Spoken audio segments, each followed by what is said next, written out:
This is a radiological defense operations room, a nerve center for survival, which we hope we will never have to use. But since war could come, this room is ready, and so are others throughout the country.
Radar.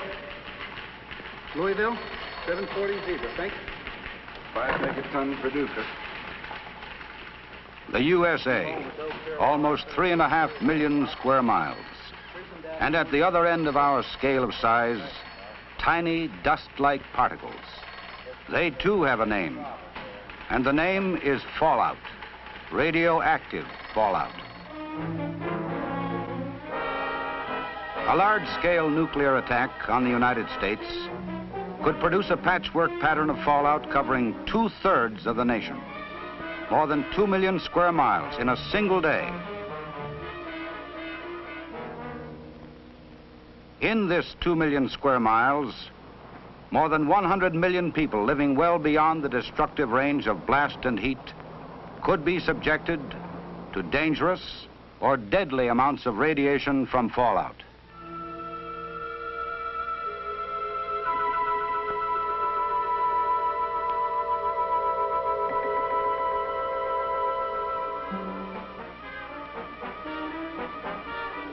Carried upward 15 miles or more by the mushroom cloud, spread laterally by shifting winds at all altitudes, fallout from a single thermonuclear blast could severely contaminate a 60-mile strip downwind from ground zero, 1,200 square miles within an hour of explosion, 4,000 square miles in 6 hours.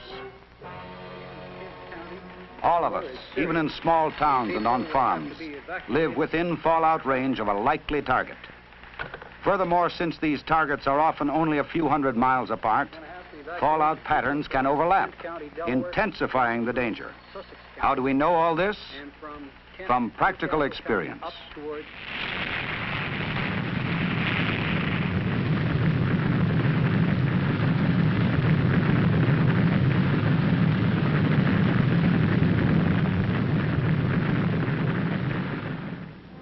A thermonuclear test in the Pacific in 1954 produced a highly contaminated area 20 miles upwind and 220 miles downwind, with a variable width up to 40 miles, large enough to reach from Washington, D.C. to New York City, along the densely populated eastern seaboard.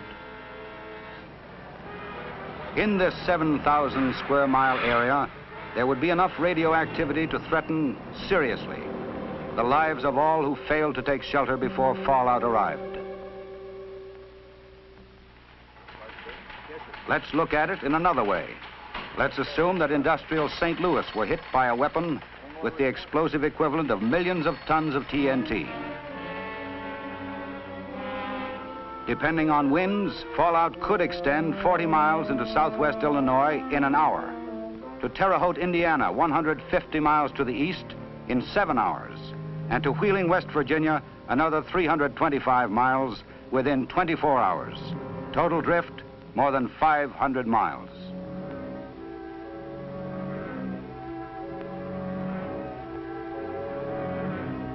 Civil defense tests have brought the problem into sharp focus. In one exercise, an imaginary force of 500 bombers severely damaged this country's key industries. Yet effects from fallout posed a more serious threat to the nation's survival than did the devastating but more localized effects of blast and heat. Let's examine some of the problems. Although most sources of water are located well outside of big cities, the wide drift of fallout could cause serious contamination of our surface water supplies. Fallout from a nuclear attack could gravely affect the nation's agriculture. Food supplies in fields or in open storage could become dangerously contaminated. Possibly they could be recovered for later use. But what about future harvests? They too could be dangerous if grown in seriously contaminated soil. Cattle, horses, and sheep might have to be kept out of pastures for a long time.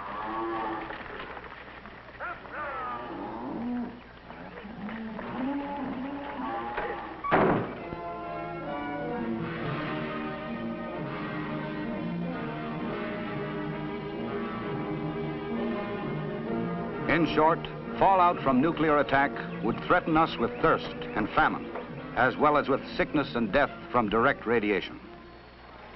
That is why our survival as a nation can depend on how well we prepare to defend ourselves against radioactive fallout. And there is a defense against fallout. Before we examine our radiological defense programs, let's take a look at the basis of the problem. As every youngster learns today, there is nothing new or mysterious about radiation. A Roentgen, which we call an R, is a standard unit for measuring radiation.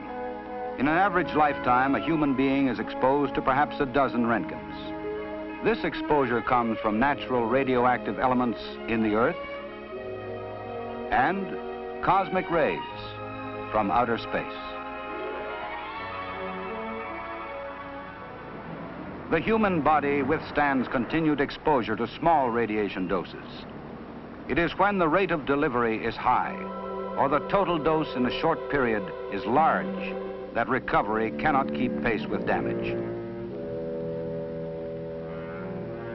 Exposure of the whole body in a short time to 600 or more Roentgens of radiation will almost certainly be fatal.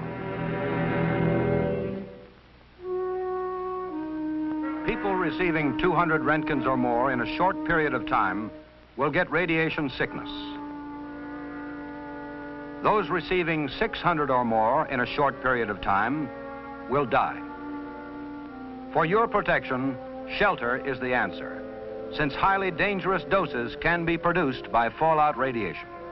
This is what happens. 3, 2, 1. Fire! About 85% of a nuclear weapon's energy results in light, heat, and blast.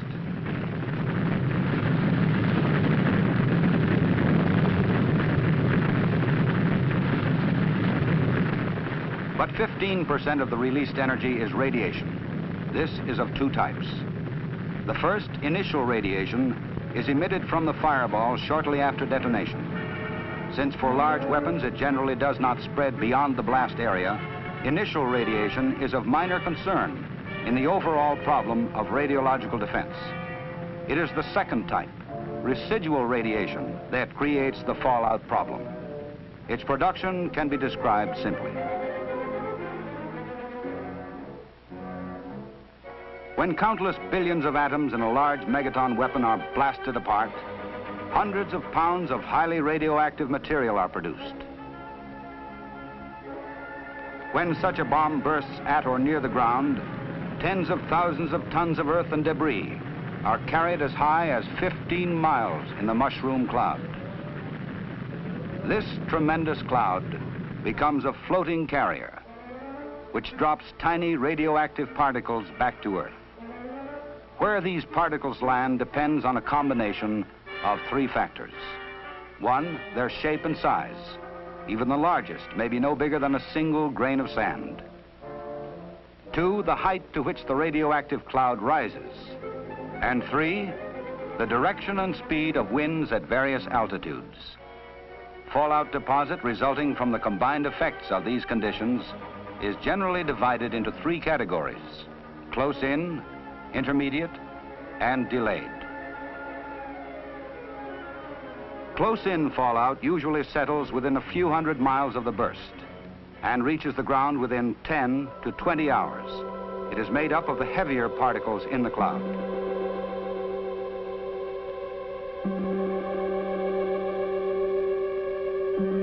Intermediate fallout descends within a few weeks of the detonation. Since the particles are small, they remain in the air for weeks, covering many thousands of square miles.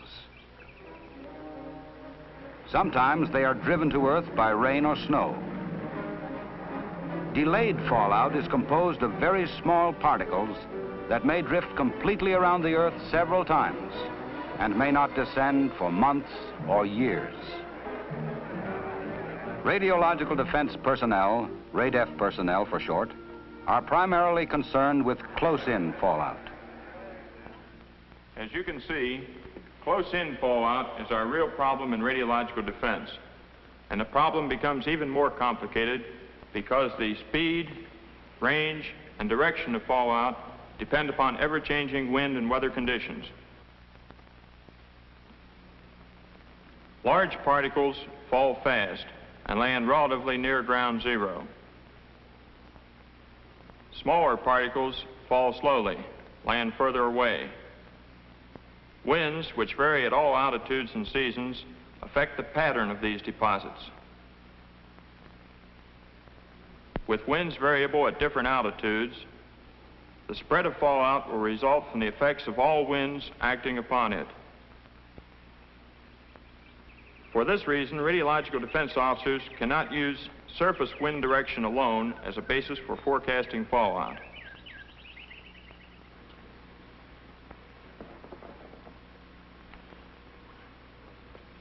Radioactive materials decay with time. You might say they cool down.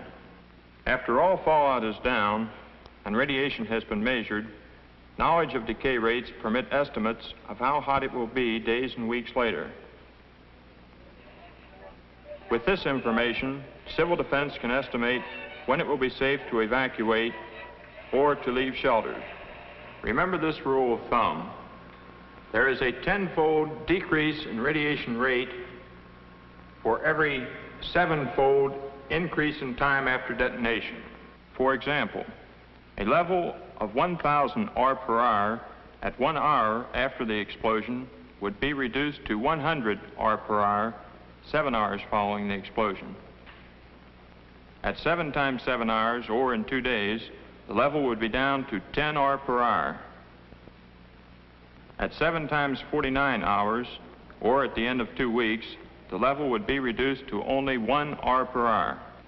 But remember, until decay reduces radiation to tolerable levels, there are only 2 safeguards against it: distance, that is evacuation to safe areas, or mass,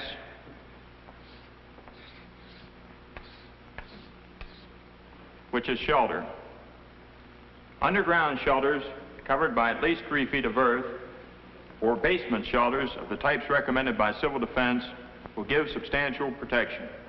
This is why we believe that most people who live beyond the areas destroyed by blast and heat can survive fallout if they will follow civil defense instructions.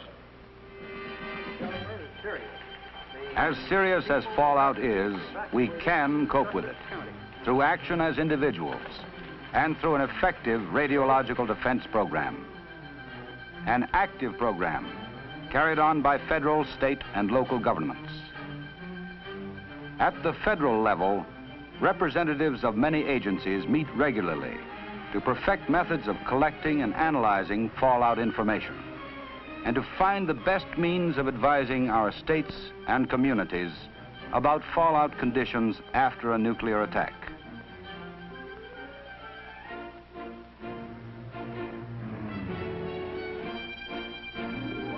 An important part of the radiological defense program is a series of monitoring networks stretching across the country. A combined system of federal, state, and local stations, thousands in all, which will gather information on radiation levels as soon as fallout begins to spread downwind.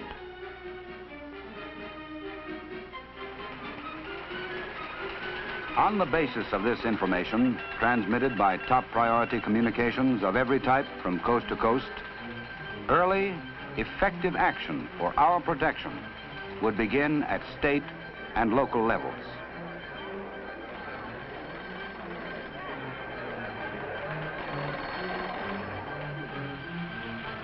In some cases, evacuation.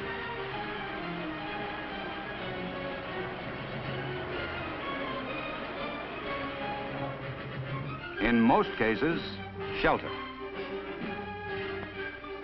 The federal monitoring network at Weather Bureau stations, Federal Aviation Agency sites, Department of Defense Air Weather Service units, and other government organizations operates on a round-the-clock basis.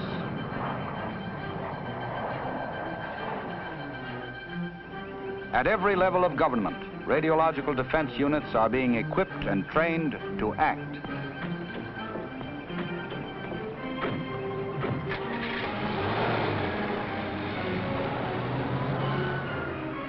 Fallout forecasts, issued several times daily by Weather Bureau stations, will be useful in estimating local fallout areas if we are attacked. Certain stations gather weather information that is processed to give an estimate of the areas in the nation where fallout could be expected.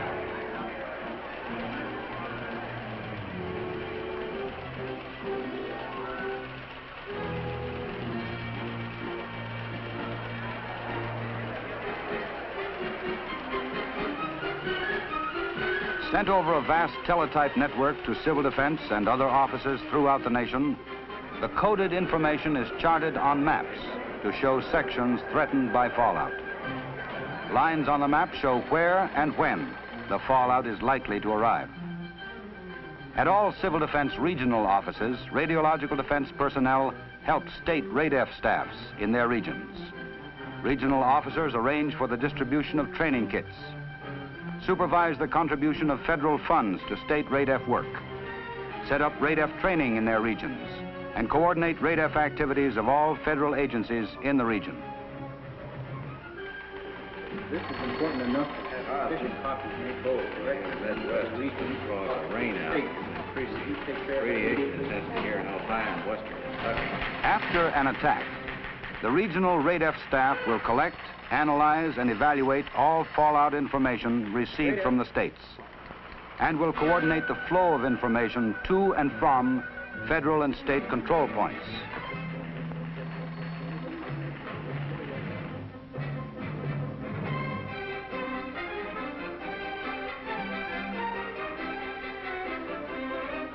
The state RADEF people will use both ground and aerial monitoring units to make broad statewide surveys.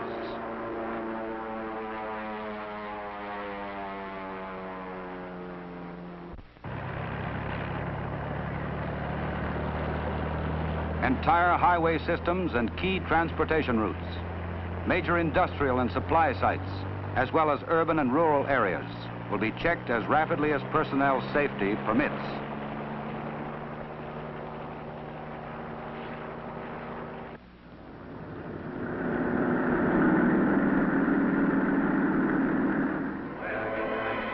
The state RADEF unit also maintains working maps. It plots and correlates data, analyzes reports. By transmitting its summaries, it links regional and local offices. But it is at the local government level that radiological defense will be on an immediate, down-to-earth basis.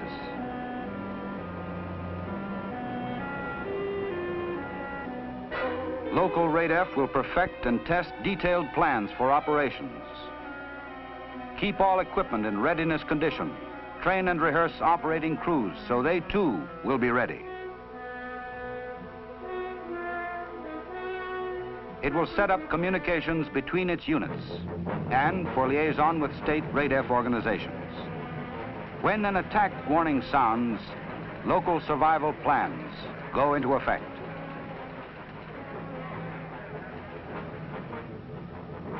Monitors will report to their stations.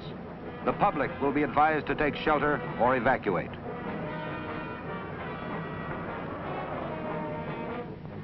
After attack, first reports of radiation measurements will come from sheltered monitoring stations. As soon as radiation levels permit, police, firemen, highway maintenance men, conservation officers, everyone trained to use survey meters will begin the vital work of getting detailed data to control centers.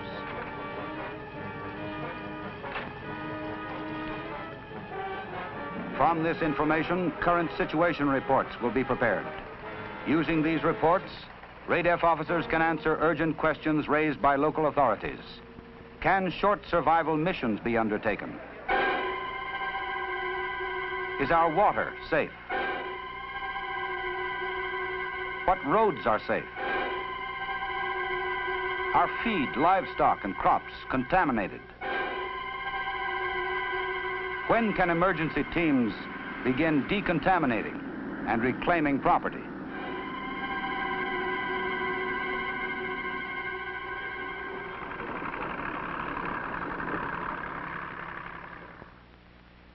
When will radiation die down enough to make it safe for people to leave shelters for brief periods and for utilities to be put back into service?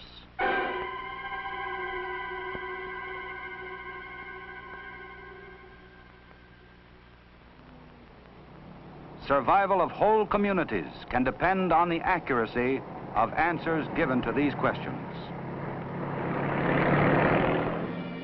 Local RADEF plans also cover places where people work.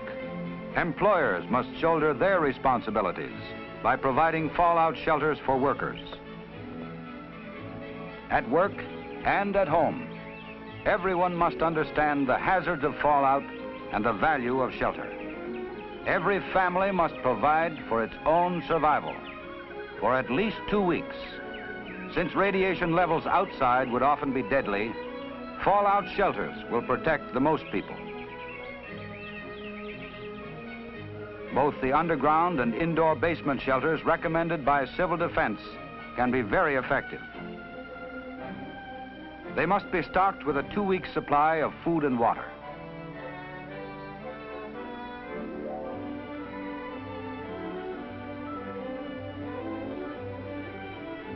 First aid supplies, flashlights, and a battery radio with Conelrad frequencies 640 and 1240 clearly marked on the dial should be included.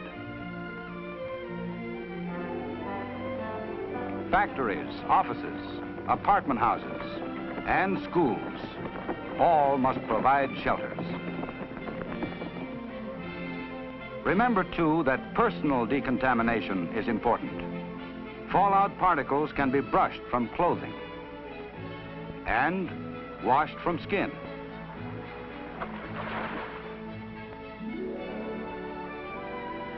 All in all, a big program. Some of it in being, some under development.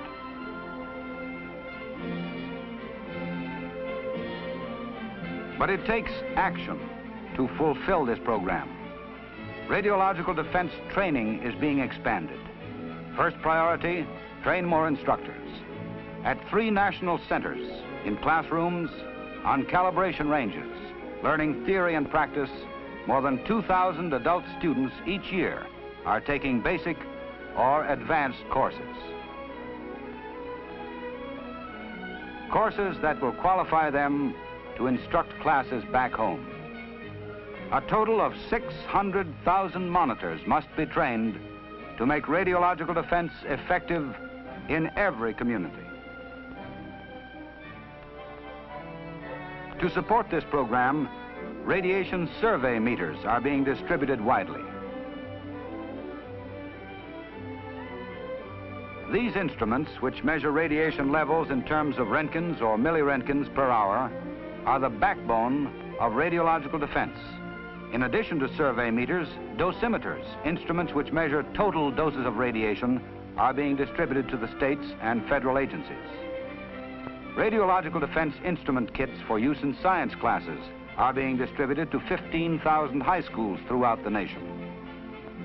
With the aid of this equipment, our young people will acquire a better understanding of radiation and will be better prepared to contribute to the nation's RADEF effort.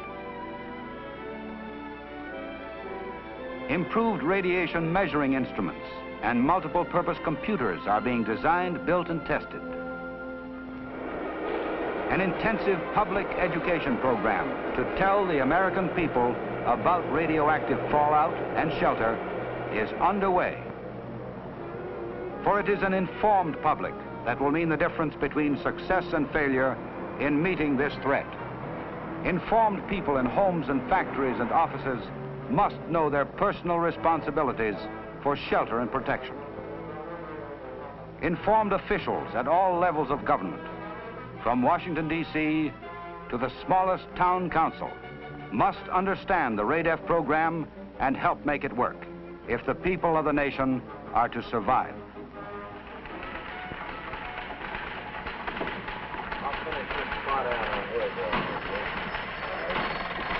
RADEF, Charleston, West Virginia, 20KC 0900 check. Our efforts now to build a workable radiological defense will pay off richly by helping to deter aggression and by saving countless lives if nuclear attack should come.